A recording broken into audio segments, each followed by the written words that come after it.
Hello बच्चों।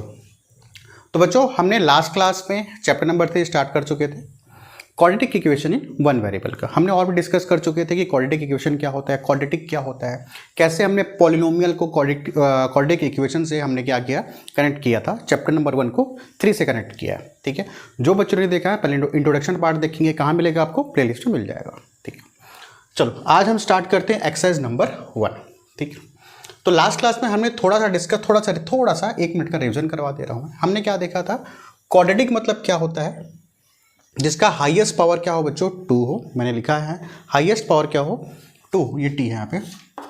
Highest power क्या हो, 2 हो, और वेरिएबल का पावर क्या होना चाहिए, होल नंबर होना चाहिए। ठीक, दो कंडीशन है, हाईएस्ट पावर क्या हो, 2 हो, और वेरिएबल का पावर क्या होना चाहिए, सभी वेरिएबल का पावर क्या होना चाहिए, होल नंबर। बस ये दो चीज़ आपको याद रखना है। हमने क्वाड्रेटिक पॉलिनोमियल में चैप्टर नंबर 1 में भी सेम टू सेम यही काम किया था, इसमें भी हम यही काम करने वाले हैं। चलो देखते हैं, स्टार्ट करते हैं। आपको सिर्फ दो चीज़ याद रखना है, सभी वेरिएबल का पावर क्या होना चाहिए, होल नंबर। होल नंबर क्या होते हैं, 0 1 2 3 4 5 6। ठीक, हाईएस्ट पावर क्या होना चाहिए, 2। बस दो चीज़ आपको याद रखना है। स्टार्ट करते हैं एक्सरसाइज नंबर 1। क्वेश्चन में ये बोला है आपको पहचानना है, इसमें से पहचानना है आपको कि कौन सा क्वाड्रेटिक इक्वेशन है और कौन सा क्वाड्रेटिक इक्वेशन नहीं है। सबसे पहले देखते हैं इक्वेशन। सभी में इक्वेशन मतलब क्या होता है, इक्वल करना, इक्वेट करना, जहाँ पे आपको LHS दिखे और क्या दिखे, RHS। तो अगर आप ध्यान से देखोगे सभी एक्सप्रेशन में आपको इक्वल दिख रहा है, सब में इक्वल दिख रहा है। देखो सब में आपको क्या दिख रहा है, इक्वल दिख रहा है। तो इक्वेशन को देखने की हमको जरूरत नहीं है, लेकिन एग्जाम में जरूर देखना। इक्वेशन में क्या होता है, LHS भी होगा, RHS। इसमें LHS क्या है, इसमें ये LHS है और ये क्या बच्चों, RHS। इसमें ये LHS है और ये क्या है, RHS। ठीक, left hand side equals to right hand side. ठीक, चलो स्टार्ट करते हैं। पहला क्या है लिखा हुआ है, हमको पहचानना है इसमें से कौन सा क्वाड्रेटिक इक्वेशन है और कौन सा क्वाड्रेटिक इक्वेशन नहीं है। पहला है x² + 3x - 2 = 0। ठीक है, सबसे पहले देखेंगे क्या वेरिएबल का पावर होल नंबर है क्या, बिल्कुल देखते हैं। यहाँ पे वेरिएबल का पावर कितना है, 2, होल नंबर है। ठीक है, यहाँ भी वेरिएबल का पावर क्या है, होल नंबर, बिल्कुल सही है। ठीक है, यहाँ तक तो बिल्कुल सही है। सेकंड कंडीशन क्या है हमारे पास, हाईएस्ट पावर क्या होना चाहिए, 2 होना चाहिए। तो हाईएस्ट पावर क्या है, वेरिएबल का हाईएस्ट पावर क्या है, 2 है, बिल्कुल सही है। तो कहने का मतलब हमारे ये दोनों कंडीशन क्या हो रहा है, सेटिस्फाई कर रहा है। इसका मतलब क्या हुआ ये क्या हो गया, क्वाड्रेटिक इक्वेशन है। ठीक, फिर से बताऊं, वेरिएबल का पावर क्या होना चाहिए, होल नंबर। वेरिएबल का पावर क्या होना चाहिए, होल नंबर। यहाँ पे वेरिएबल का पावर कितना है, 2, होल नंबर है। एक्स का पावर कुछ नहीं है, मतलब कितना है, 1 है, वो भी होल नंबर है। ठीक, हमको सिर्फ क्या देखना है, वेरिएबल का पावर क्या देखना है, होल नंबर देखना है। और क्या देखना है, हाईएस्ट पावर कितना है, 2, बिल्कुल 2 है। तो कहने का मतलब ये है क्वाड्रेटिक इक्वेशन है। सेकंड बाद में कराऊंगा, थर्ड को देखो, 9x² - 100x - 20 = 0। ठीक है, वेरिएबल का पावर क्या होना चाहिए, होल नंबर। ये वेरिएबल है, ये वेरिएबल है। वेरिएबल का पावर कितना है यहाँ पे, 2, होल नंबर है, बिल्कुल है। यहाँ पे कुछ नहीं, मतलब कितना है, 1। वेरिएबल का पावर कितना है, 1, होल नंबर है, बिल्कुल होल नंबर है। ठीक है, फिर क्या देखना है, हाईएस्ट पावर कितना होना चाहिए, 2, बिल्कुल। वेरिएबल का पावर हाईएस्ट पावर कितना है बच्चों, 2 है। तो कहने का मतलब ये थर्ड वाला भी क्या है, थर्ड भी क्या है, क्वाड्रेटिक इक्वेशन है। आगे बढ़ते हैं। अच्छा, ये फोर्थ वाला देखो, x² - 3√x + 2 = क्या हो गया, 0। ठीक है, अच्छा हमने हमको क्या देखना है, वेरिएबल का पावर होल नंबर होना चाहिए। x का पावर कितना है बच्चों, 2, होल नंबर है, बिल्कुल होल नंबर है। यहाँ पे देखो x का पावर क्या है, √x को हमको क्या लिखते हैं, x का पावर 1/2। क्या ये होल नंबर है, बिल्कुल होल नंबर नहीं। ये क्या है बच्चों, फ्रैक्शन पे है। ये क्या है, फ्रैक्शन पे है। तो कहने का मतलब यही सेटिस्फाई नहीं कर पाया, गलत बात आया समझ। या हाईएस्ट पावर 2 तो है, बिल्कुल हाईएस्ट पावर 2 है, ये सेटिस्फाई कर रहा है। लेकिन क्या सभी के वेरिएबल का पावर होल नंबर है, नहीं है। इसका पावर होल नंबर है, बिल्कुल 2 होल नंबर है।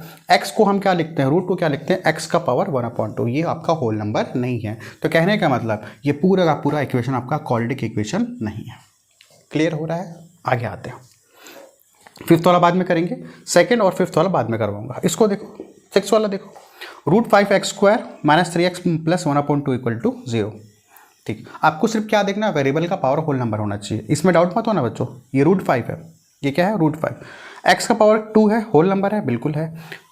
x का पावर 1, बिल्कुल कुछ नहीं, मतलब कितना है, 1, होल नंबर है, बिल्कुल होल नंबर है। यहाँ से डाउट मत होना, ये तो √5 है। हमको क्या देखना है, वेरिएबल का पावर देखना है। हमको क्या देखना है, वेरिएबल को देखना है, वेरिएबल का पावर होल नंबर होना चाहिए।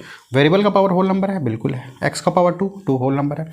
एक्स का पावर कुछ नहीं मतलब कितना है 1, ये भी होल नंबर है, ये सेटिस्फाई कर गया। सेकंड देखो, हाईएस्ट पावर कितना होना चाहिए, बिल्कुल हाईएस्ट पावर कितना है 2 है।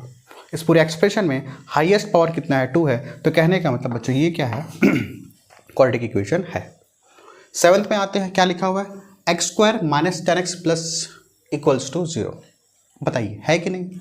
अच्छा, वेरिएबल का पावर क्या होना चाहिए, होल नंबर। वेरिएबल का पावर होल नंबर है, बिल्कुल 2 होल नंबर है। एक्स का पावर कुछ नहीं मतलब कितना है 1 होल नंबर है, बिल्कुल होल नंबर है। पहला सेटिस्फाई कर गया। सेकंड क्या देखना है, हाईएस्ट पावर क्या होना चाहिए, 2 होना चाहिए। हाईएस्ट पावर पूरा इस एक्सप्रेशन में हाईएस्ट पावर कितना है, वेरिएबल का पावर कितना है 2, बिल्कुल ये आपका क्वाड्रेटिक इक्वेशन है। क्लियर, आगे बढ़ते हैं। 8th वाला देखो क्या लिखा हुआ, x plus y equals to कितना है बच्चों 10 है। अच्छा, x प्लस वाई, अच्छा हाईएस्ट वेरिएबल का पावर कितना है यहाँ पे 1, यहाँ भी वेरिएबल का पावर कितना है 1, क्या क्वाड्रेटिक इक्वेशन है। अच्छा चलो पहले वो देखना होल नंबर है कि नहीं। वेरिएबल का पावर होल नंबर 1 है, होल नंबर है। वेरिएबल का पावर 1 होल नंबर है, बिल्कुल होल नंबर है। सेकंड कंडीशन क्या बोलता है, हाईएस्ट पावर क्या होना चाहिए 2 होना चाहिए। क्या इसका हाईएस्ट पावर 2 है, बिल्कुल नहीं है बच्चों। तो कहने का मतलब ये क्वाड्रेटिक इक्वेशन नहीं है। हाईएस्ट पावर क्या होना चाहिए 2 होना चाहिए। क्या इसका हाईएस्ट पावर 2 है, नहीं है। क्या इसका हाईएस्ट पावर 2 है, नहीं है, तो क्वाड्रेटिक इक्वेशन नहीं है। ठीक है, ये दोनों का कंडीशन सेटिस्फाई होना चाहिए। ये देखो x plus 5 equals to 0, variable का पावर होल नंबर है, बिल्कुल होल नंबर है, बिल्कुल होल नंबर है। हाईएस्ट पावर क्या होना चाहिए 2, हाईएस्ट पावर क्या होना चाहिए 2, यहाँ पे कितना है 1। क्या ये क्वाड्रेटिक इक्वेशन है, नहीं है, क्वाड्रेटिक इक्वेशन नहीं है।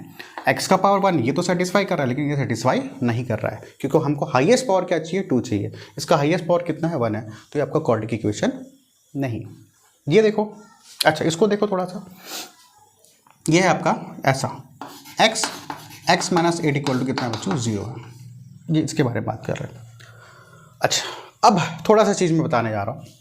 अगर कुछ आपका इक्वेशन अगर सॉल्व होता है ना, अगर कुछ इक्वेशन आपको सॉल्व होने लगता है, जैसे कुछ सॉल्व हो सकता है, जैसे इसमें आप कुछ सॉल्व नहीं कर पाओगे, इसको बाद में करेंगे, इसको बाद में करेंगे, ये भी कुछ नहीं सॉल्व होगा, या तो स्प्लिटिंग द मिल टर्म होगा, सॉल्व तो नहीं होगा। ये सॉल्व होगा क्या, ये भी कुछ सॉल्यूशन नहीं होगा। ये सॉल्व होगा क्या, नहीं, ऑलरेडी दिख रहा है सब अलग अलग है। ये सॉल्व होगा क्या, नहीं होगा। ठीक है, ये सॉल्व होगा, नहीं होगा, ये सॉल्व होगा, नहीं होगा। यहाँ पे देखो थोड़ा सा ये सॉल्व हो सकता है। कैसे सॉल्व हो सकता है, देखो ब्रैकेट में लिखा है, कहीं भी ब्रैकेट में है, कहीं भी ब्रैकेट में नहीं है। कहीं भी ब्रैकेट में है क्या, नहीं, ये ब्रैकेट में है। थोड़ा सॉल्व कर लेते हैं। x इंटू एक्स क्या हो जाएगा, x का स्क्वायर हो जाएगा, माइनस ये क्या हो जाएगा 8x हो जाएगा, इक्वल टू 0। तो जो लगता है थोड़ा सा सॉल्व हो सकता है, उसको अपन थोड़ा सा क्या करेंगे, सॉल्व कर लेंगे। कर लो। अब देखो वेरिएबल का पावर क्या होना चाहिए, होल नंबर है। वेरिएबल का पावर यहाँ पे क्या है 1, मतलब होल नंबर है। हाईएस्ट पावर क्या होना चाहिए 2 होना चाहिए। इसमें हाईएस्ट पावर कितना है 2, बिल्कुल है 2। तो कहने का मतलब ये क्या है, क्वाड्रेटिक इक्वेशन है। तो कहने का मतलब 10th वाला भी क्या है बच्चों, क्वाड्रेटिक इक्वेशन है। क्लियर हो रहा है, बिल्कुल क्लियर हो रहा है। अच्छा, इसको देखेंगे। अच्छा, यहाँ तक तो समझ आ गया, बिल्कुल आपको यहाँ तक समझ आ चुका है। एक चीज़ और बताने जा रहा हूँ। यहाँ लिखा हुआ है x का square plus 1/x equals to 0। कहीं भी आपको फ्रैक्शन में दिख रहा है x कहीं फ्रैक्शन में है, नहीं है। यहाँ पे x फ्रैक्शन में है क्या, नहीं है। यहाँ पे x फ्रैक्शन में है क्या, नहीं है। इसको बताऊंगा अभी मैं, ये सॉल्व करेंगे। यहाँ पे x फ्रैक्शन में है क्या, नहीं है। यहाँ पे x फ्रैक्शन में है क्या, नहीं है। यहाँ पे फ्रैक्शन में है क्या, x या y वेरिएबल फ्रैक्शन में है क्या, नहीं है। यहाँ पे x कोई फ्रैक्शन में है क्या, नहीं। यहाँ पे कोई फ्रैक्शन में है क्या, नहीं। मगर यहाँ पे देखो लिखा हुआ है x square plus 1/x equal to कितना है 0। ये फ्रैक्शन में है, किस में है, फ्रैक्शन में। हमको कैसे लेके आना है, ऐसे नॉर्मल सा।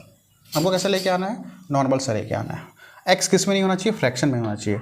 ये भी देखो x किस में है, फ्रैक्शन में। इसको थोड़ा सा सॉल्व करेंगे। क्या करेंगे, थोड़ा सा सॉल्व करेंगे। हम सेकंड कर रहे हैं, सेकंड वाला देखो x square plus 1/x equal to कितना 0। थोड़ा सॉल्व कर लेते हैं। ठीक है, इसको रब कर दे क्या, ये तो हो गया, इसको लिख लेना आप लोग। चलो देखो x square plus 1/x equals to 0। ठीक, इसके नीचे कुछ नहीं, मतलब कितना है 1। ठीक है, 1 हो गया, फ्रैक्शन में लेके आए। x फ्रैक्शन में है ना, यहाँ पे देखो ना, x फ्रैक्शन में। थोड़ा सॉल्व करना, थोड़ा सॉल्व करेंगे, ध्यान देंगे। 1 इंटू एक्स क्या आप निकालोगे, एलसीएम तो क्या आएगा 1, और x का एलसीएम निकालोगे कितना आएगा, x ही तो आएगा। अच्छा, फिर क्या करते हैं, इसको ऐसे मल्टीप्लाई कर दो, इसको ऐसे मल्टीप्लाई कर दो, इसको ऐसे मल्टीप्लाई, इसको ऐसे मल्टीप्लाई। x इंटू एक्स का x का पावर 3। इससे मल्टीप्लाई करो 1 इक्वल टू 0। ये पूरा का पूरा से डिवाइड है, इधर जाएगा तो क्या होगा बच्चों, मल्टीप्लाई हो जाएगा। तो जब ये से मल्टीप्लाई होगा तो क्या होगा, 0 इंटू एक्स क्या हो जाएगा बच्चों, 0 हो जाएगा। बात ये आगे समझ, बिल्कुल। तो हमारे पास क्या बचा, x का पावर 3 प्लस 1 इक्वल टू 0। अब ये बताओ एक्स क्यूब, अब ये बताओ क्या ये क्वाड्रेटिक इक्वेशन है, देखते हैं। वेरिएबल का पावर क्या होना चाहिए, होल नंबर। वेरिएबल का पावर होल नंबर तो है, वेरिएबल का पावर कितना है, होल नंबर तो है, लेकिन क्या इसका हाईएस्ट पावर 2 है, नहीं, इसका हाईएस्ट पावर कितना है बच्चों, 3 है। हाईएस्ट पावर क्या है यहाँ पे, 3 है। कहने का मतलब ये अगर इसका हाईएस्ट पावर 3 है, ये आपका क्या नहीं है, क्वाड्रेटिक इक्वेशन नहीं है। अगर ये नहीं है तो ये भी आपका क्वाड्रेटिक इक्वेशन नहीं है। अगर वो नहीं है तो कहने का मतलब ये जो सेकंड वाला है जिससे सॉल्व करने के बाद ये बना है, तो कहने का मतलब ये पूरा का पूरा क्वाड्रेटिक इक्वेशन नहीं है। क्लियर। चलो ये भी फ्रैक्शन में देखो, फ्रैक्शन में रहेगा थोड़ा हम सॉल्व करेंगे। क्या लिखा हुआ है, x minus 2/x equals to 0। Solve करते हैं, देखते हैं क्या आता है। इसके नीचे कुछ नहीं, मतलब कितना है 1, एलसीएम ले लो 1 और x का एलसीएम लो कितना, x ही आएगा। इससे मल्टीप्लाई करो, इसको इससे मल्टीप्लाई करो, x इंटू एक्स क्या हो जाएगा, x का पावर 2 हो जाएगा। ये से मल्टीप्लाई क्या होगा, -2, ठीक है ना, x का पावर इक्वल टू क्या हो जाएगा, 0। ठीक है, ये इसके पूरे के पूरे डिवाइड में उधर जाएगा तो क्या मल्टीप्लाई, तो x इंटू 0 क्या हो जाएगा, 0 हो जाएगा। ठीक है, क्या बचा हमारे पास, x² - 2 इक्वल टू 0। ठीक, वेरिएबल का पावर क्या, होल नंबर है, बिल्कुल। वेरिएबल का पावर क्या है, होल नंबर है, बिल्कुल होल नंबर है। अच्छा, पूरे के पूरे एक्सप्रेशन में हाईएस्ट पावर कितना, 2, वेरिएबल का पावर कितना है यहाँ पे 2, हाईएस्ट पावर कितना है 2। तो कहने का मतलब ये आपका क्वाड्रेटिक इक्वेशन है, तो कहने का मतलब ये आपका क्वाड्रेटिक इक्वेशन है, तो कहने का मतलब बच्चों ये आपका क्या है, क्वाड्रेटिक इक्वेशन है। क्लियर है, बिल्कुल क्लियर है। तो आपको ये सब ये दो चीज़ देखना है, वेरिएबल का पावर होल नंबर और दूसरा हाईएस्ट पावर क्या होना चाहिए बच्चों, 2। यहाँ पे देखे ये हो सही तो था, लेकिन इसमें हाईएस्ट पावर कितना हो गया, 3 हो गया, वो क्यूबिक हो गया, ना कि क्वाड्रेटिक। क्लियर है। इसके एक्सरसाइज के ऊपर ना ट्राई दिस दिया हुआ है, क्या दिया हुआ है, ट्राई दिस दिया हुआ है इसी एक्सरसाइज में। ठीक है, इसी एक्सरसाइज में देखोगे, एक्सरसाइज नंबर 1 में इसके पहले ऊपर में ट्राई दिस दिया हुआ है, उसको सॉल्व करके देखना। अब सॉल्व कर, अगर इसको ये समझ आ गया ना आपको, तो आप उसको आराम से सॉल्व कर लोगे। ट्राई दिस को खुद से सॉल्व करके देखना, समझ आ जाएगा। ठीक है, उसमें वही क्वेश्चन है कि आपको पहचाना है कौन सा क्वाड्रेटिक इक्वेशन है, कौन सा क्वाड्रेटिक इक्वेशन नहीं है। तो आई होप ये बात आपको समझ आ गई होगी। ठीक है बच्चों, तो मिलते हैं नेक्स्ट क्लास में। इसको अगर नहीं समझ आए फिर से एक बार जरूर रिपीट करके देखना। वैसे रिपीट करने की जरूरत है ही नहीं, बहुत ईजी से था, सिर्फ 2 चीज़ आपको पता होना चाहिए। ठीक है बच्चों, तो नेक्स्ट क्लास में मिलते हैं। बढ़िया पढ़ाई करते रहें, बाय।